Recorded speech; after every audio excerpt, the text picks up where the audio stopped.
Adventure Dog is an annual cross-country challenge held in the Victorian town of Gruyere.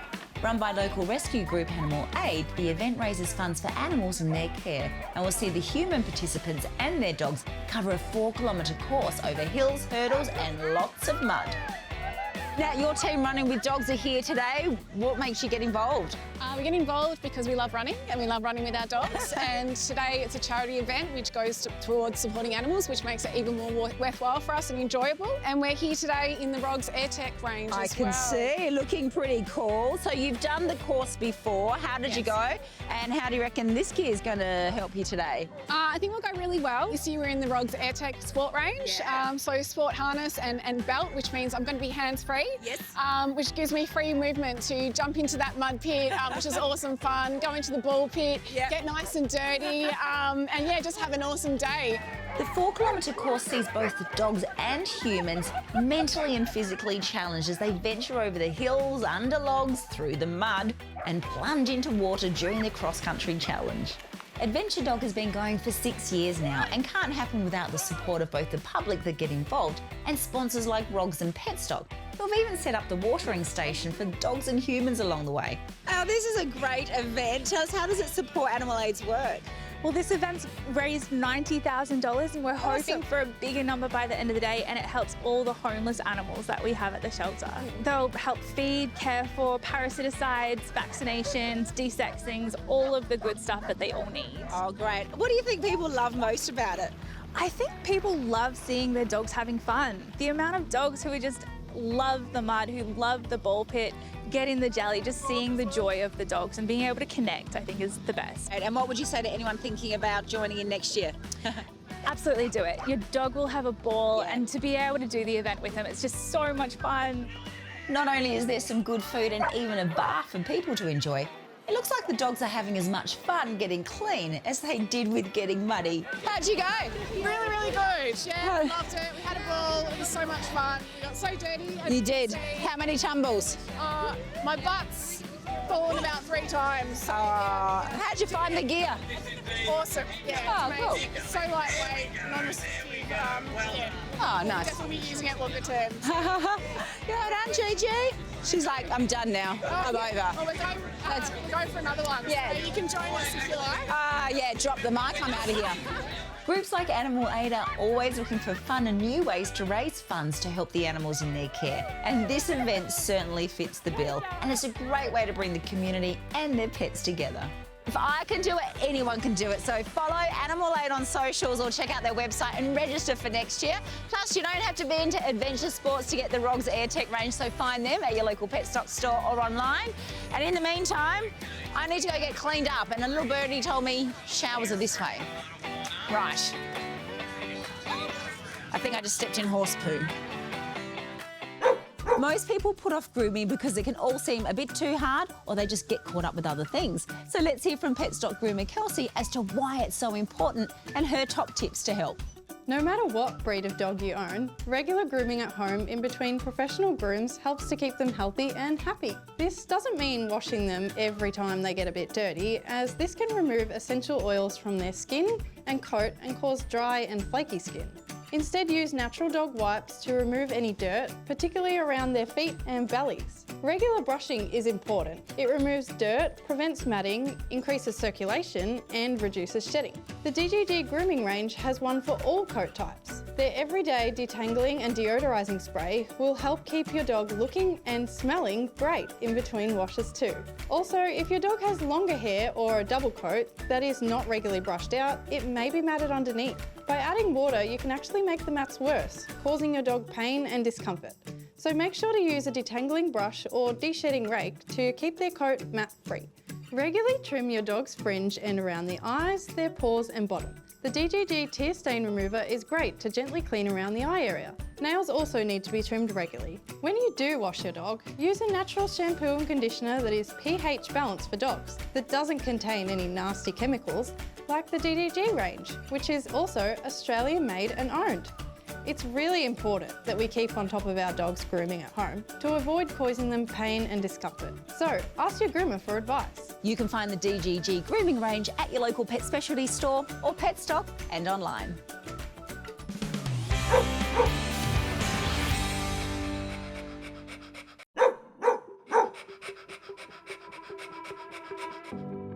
Very Special Kids provides holistic palliative care for children and young people with life-limiting conditions and tailored support for family members across Victoria. Today, I visited their temporary hospice to meet therapy dog Jaffa and his handler Philippa.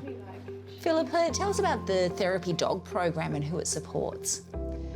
Well, Jaffa came to us about 2 years ago at Very Special Kids, and she's been well trained to be a calming.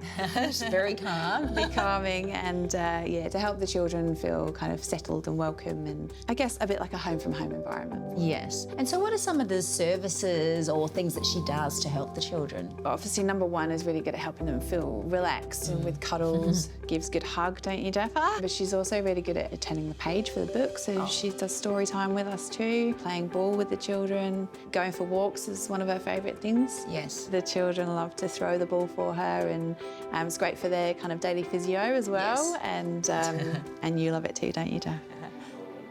A key part of Jaffa's job is to brighten the days of the children and family members spending time at the hospice, like Brianna and Nicole, and make them feel a little more comfortable about being away from home.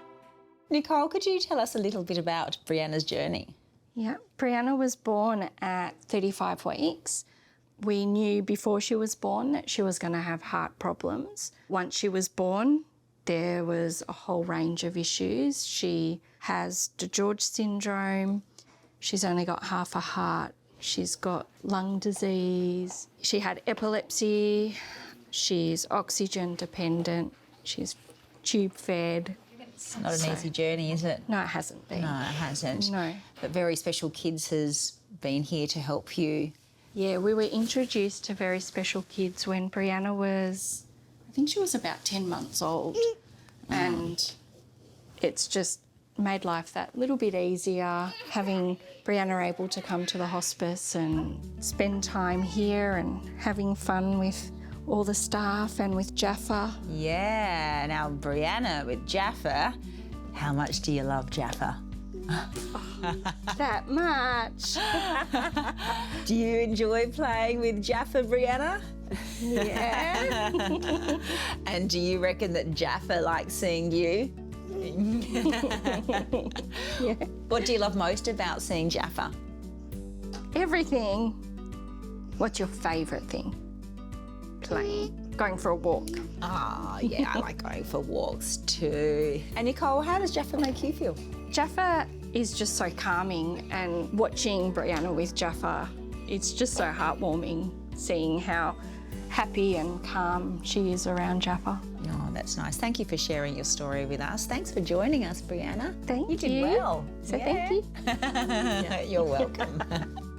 So how does the foundation help support the program? Their partnership with us funds Jaffa and everything to do with Jaffa. So just with the whole program of her being at the hospice and everything that she does, but also her daily care stuff, so her food and her vet bills and all that kind of daily stuff. Everything to take care of your beautiful girl. Oh, thank you, Philippa.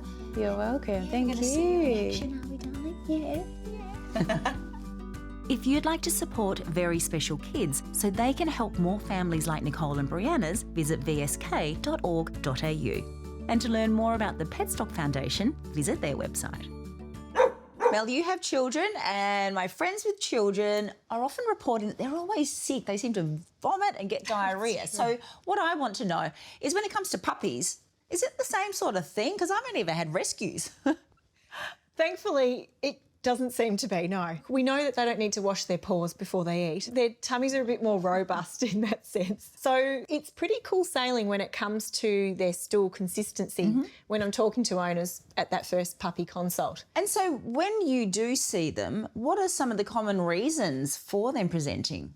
If their intestinal worming is all up to date and their vaccinations are up to date, so they're not at risk of those nasty viruses like parvo, and their diet hasn't been switched and changed a lot, that's a real common one. The stresses in life that puppies come across are one of the main reasons that we're finding that they're getting diarrhoea. Okay, so a bit like Vindy, he's got anxiety, and when he gets stressed, he can vomit a bit. So poor puppies, they're coming into a new home, they're meeting other dogs and people, they've got a whole lot going on. So that must really upset their balance of their gut and their brains, I guess. Exactly, and we are just finding out more and more and more about the gut-brain axis. What we have found out is for the first 15 months of their life that their gut microbiome, the good and the bad bacterial balance, is just regulating itself, and that it can easily be disrupted by the stresses that we were just talking about. And so what can people do to support that gut microbiome? Well, I've had some outstanding success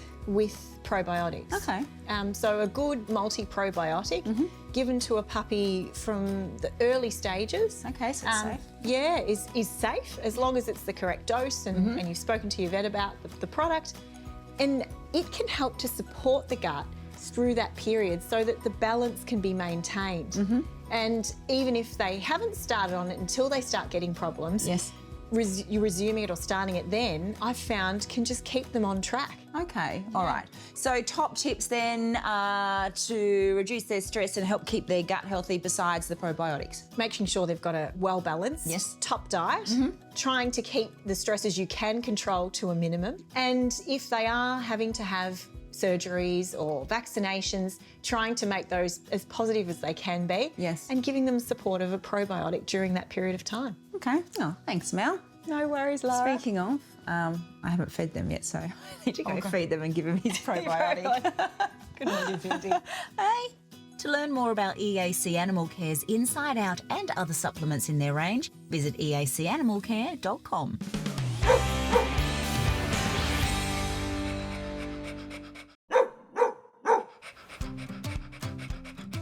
Puppies are energetic and curious and need regular physical activity to stay healthy and happy. However, it's important to keep in mind that their bones and joints are still growing and developing, so intense or prolonged exercise can lead to injuries and long-term health problems. Dogs of all ages should be exercised twice a day. For puppies, the time spent exercising should match their age. A good rule of thumb is to stick to 5 minutes of exercise twice a day for each month of age. So a 3-month-old puppy would exercise for 15 minutes twice a day and then 20 minutes twice a day at 4 months and so on. Activities like running, jumping and rough play should be supervised and kept in moderation. Walking is a great low-impact exercise option for puppies and for us, and it can also provide an opportunity for socialisation and mental stimulation. Short play sessions with toys or other dogs can be a fun way to burn off excess energy. Starting obedience training with your puppy as soon as you get them home is a great way to not only teach them the basics, but it also helps to build your relationship. Puppies are super motivated by food, aren't they, little ones? So using treats in training will help fast-track their learning. But don't use too many and keep them small. Treats shouldn't make up more than 10% of a dog's total calorie intake. Treats specifically formulated for puppies can be especially useful. Make sure you also take rest breaks on your walks and give them water as needed. Overheating can be a serious risk for puppies, can't it? As can walking on hot pavements with bare paws. Finally, before you do take your puppy out and about, make sure their vaccinations are up to date so they're protected from diseases like parvovirus, which can be picked up from the environment. Make sure you talk to your veterinarian as to when you can start taking your pup out and about. For more dog training tips or to check out their treat range, visit the VitaPet website. You can have a break. Oh, good girl. When it comes to dogs and cats, there's a lot of similarity in what it takes to look after them, but their life stages are a little different. Cats in general have a longer average lifespan compared to dogs, with indoor cats doing better than their outdoor counterparts. While a dog's average lifespan is around 12 years, depending on breed and size, with smaller dogs generally living longer. It's important to not only understand the differences between dogs and cats as well as size and breed, but you also need to adapt your care to your pet's age. That's why a health check at least annually with your vet is so important, twice yearly for seniors. So what are the different life stages? Well, for dogs, the puppy stage involves the rapid growth period and lasts until around 6 to 9 months, depending on the breed. For cats, the kitten stage lasts until 12 months. During the puppy stage, they learn most of their social skills from their mother, litter mates, and the people around them. That's why early positive socialisation with as many animals as possible and environments is so vital. Next is the young adult stage, lasting up to 3 to 4 years in dogs and 6 years in cats. Having reached their physical and social maturity, dogs may start to exhibit more independence and test their boundaries. Mature adult is the next life stage at 7 to 10 years in cats, and it's more variable for dogs, with the larger breed dogs entering their senior years at an earlier age. During the adult stages, growth and activity levels drop, so it's important to keep an eye on weight and oral health, as obesity and gum disease can impact greatly on overall health and well-being. Cats are considered to be in their final stage, the senior years, when over 10 years of age. And for dogs, it's basically the last 25% of their expected lifespan for their breed and size, which is as early as 6 or 7 years for giant breeds. During this time, senior pets may begin to slow down and experience age-related health problems such as osteoarthritis, heart disease, high blood pressure and kidney disease. So it's really important to see your vet twice a year in the final stage to allow for early detection and treatment. Diet and exercise adjustments will also need to be made. Although the needs of pets can change as they age, there are some constants as well. Regular grooming, exercise, good diet, vaccination and parasite protection are a critical component of preventative health care at all life stages. Look for NexGuard Spectra at your local pet specialty store, including Petstock or online.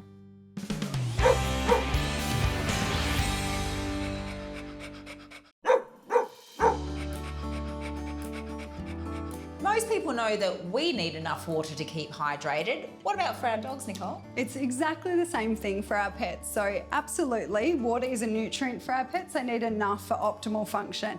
It affects their skin, their gut, their mental health, everything. So it's really important that pet owners do provide enough water for their dogs. And what if their dog is getting too much water or drinking all the time?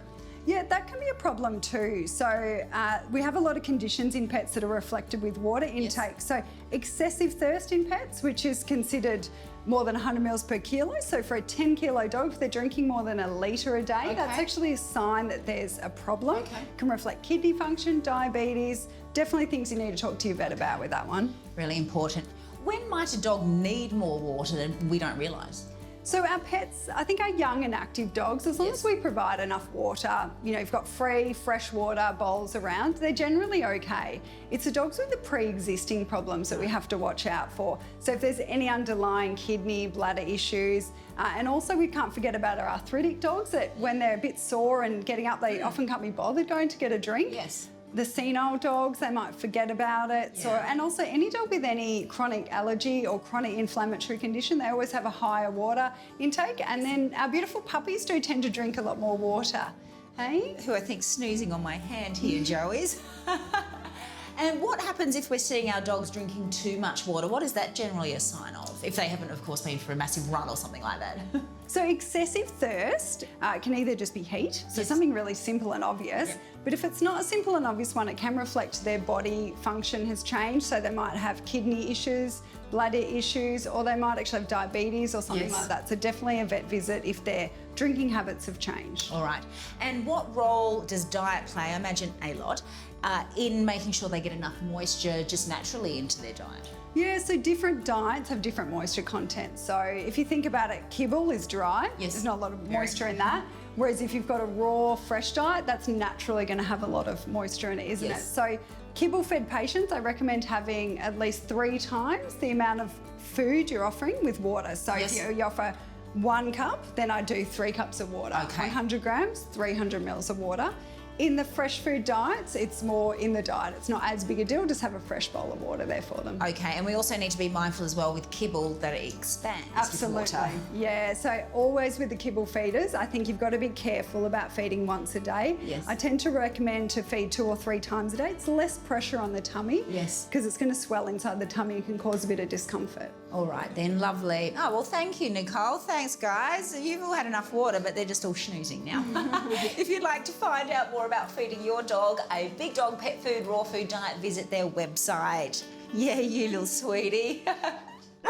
As a Petstock Rewards member, if you purchase any participating brand of premium dog or cat food, including Big Dog, they'll give you 15% brand cashback to use the next time you shop for the same brand, even if it's on promotion. T's and C's apply. Visit the website for details. Grooming our dogs regularly is an important part of being a responsible pet owner. However, there are a few things to avoid when grooming them at home. While keeping your dog's ears clean is important, especially long floppy ones, avoid washing them or using wet wipes, as moisture inside the ear canal can become a haven for bacteria and infection. Instead, use a soft dry cloth to wipe away dirt or moisture after a bath or swim, and be sure to only use a vet-approved pet ear cleaner inside the ear. If you do notice a brown discharge, funny smell, or your dog is scratching their ears a lot more than usual, talk to your vet about treatment. When it comes to brushing, many owners mistakenly think it's better to brush wet or damp fur, but it isn't. This makes mats and knotted areas much worse, and it creates a breeding ground for bacteria. Always give your dog a good brush before the bath to remove any excess dirt and hair. And then once you have washed them, make sure you dry them as much as possible before gently using a detangling brush or a wide tooth comb to brush the hair in the direction of the growth, to remove any tangles and to stimulate the production of oils. Then there's washing your dog too frequently, which can dry skin out and cause irritation. Talk to a groomer about individual breed recommendations, but generally wash no more than once a month and only use a dog-specific shampoo. You can always use a conditioning spray or some pet wipes to keep them clean and smelling nice in between. Regular nail clipping is a must, but so is ensuring that your pet's nail clippers are sharp enough to cut through the nail in one move. Dull clippers can actually crush rather than cut your pet's nail. So take your time and make sure that you don't cut the nerve. Just do 1 little millimetre at a time, and you can even just cut 1 nail per day to reduce the stress. Isn't that right, Vince? Finally, my biggest pet hate, excuse the pun, is matted hair. When close to the skin, mats pull and cause your dog pain, so regularly brush them to keep on top of mats. Be vigilant around those ears area behind here, their paws, their collars and their legs, as they can't tell you if it's there if you're not looking for it. For more Dog on Gorgeous grooming tips, including how to safely cut your dog's nails, visit the Pooches at Play website. Would you like to win a Pawsome prize pack worth over $2,000? One lucky person will win a year's supply of VitaPet treats, Big Dog Pet Foods, NextGuard Spectrum Monthly Chews, a $250 Pet Stock gift voucher, $500 worth of DGG grooming and apparel, a year's subscription to Dog TV, and a signed copy of both my books. Plus, there's 3 consolation prizes up for grabs too. To enter, sign up to our e-news and name one of the charities featured this series. All entries will receive a free ebook too, so visit poochesatplay.com.